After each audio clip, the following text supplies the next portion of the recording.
మీ మొబైల్కి నోటిఫికేషన్గా రావాలంటే సబ్స్క్రైబ్ చేసుకొని పక్కనే ఉన్న బెల్ ఐకాన్ని కూడా యాక్టివేట్ చేసుకోండి. ఇన్స్టెంట్గా నా వీడియో నోటిఫికేషన్స్ మీ మొబైల్లో పొందవచ్చు.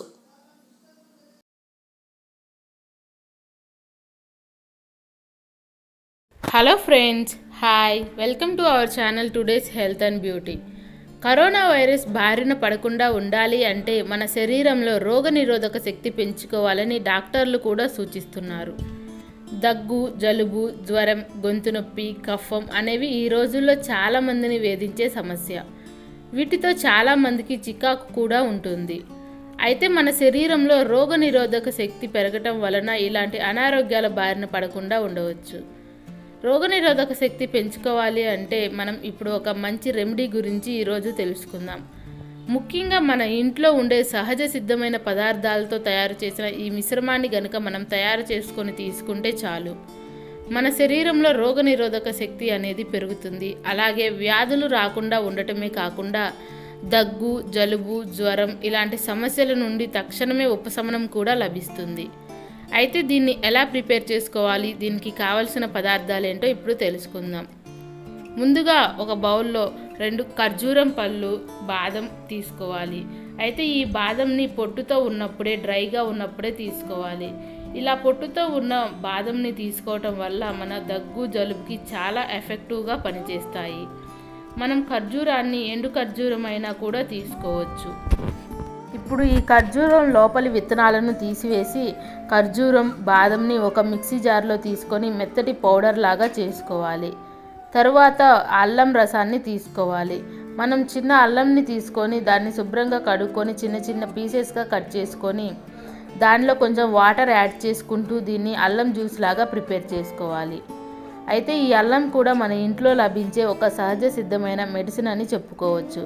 ముఖ్యంగా ఈ అల్లం రసం అనేది యాంటీబ్యాక్టీరియాగా పనిచేస్తుంది.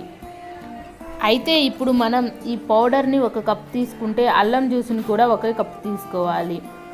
అయితే మీకు ఇది ఎక్కువ క్వాంటిటీలో కావాలి అనుకుంటే ఈ నిష్పత్తిని రెట్టింపు చేసుకోవచ్చు. ఇప్పుడు దీన్ని ఎలా ప్రిపేర్ చేసుకోవాలో తెలుసుకుందాం. ముందుగా స్టవ్ మీద ఒక బౌల్ పెట్టుకొని దానిలో ఈ అల్లం జ్యూస్ని యాడ్ చేసుకోవాలి. ఈ అల్లం అనేది కొంచెం హీట్ అయిన తర్వాత ఈ పౌడర్ని కూడా కలుపుకోవాలి.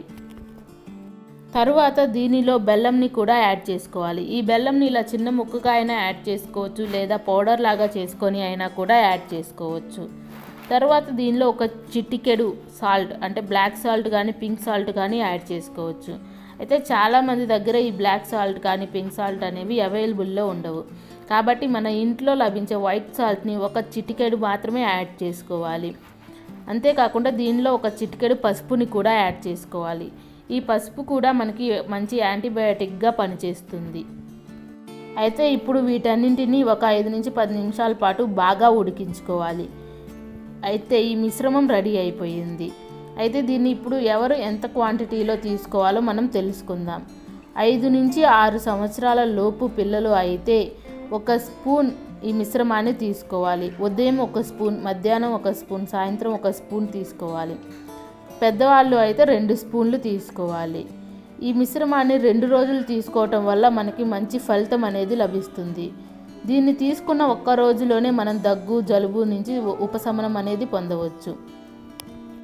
ఈ వీడియో కనుక మీకు నచ్చినట్టయితే లైక్ చేయండి, షేర్ చేయండి. అలాగే మా ఛానల్ని సబ్స్క్రైబ్ చేయటం మాత్రం మర్చిపోకండి. మేము చేసే వీడియోస్ మీ మొబైల్కి నోటిఫికేషన్గా రావాలంటే సబ్స్క్రైబ్ చేసుకొని పక్కనే ఉన్న బెల్ ఐకాన్ని కూడా యాక్టివేట్ చేసుకోండి. ఇన్స్టెంట్గా నా వీడియో నోటిఫికేషన్స్ మీ మొబైల్లో పొందవచ్చు.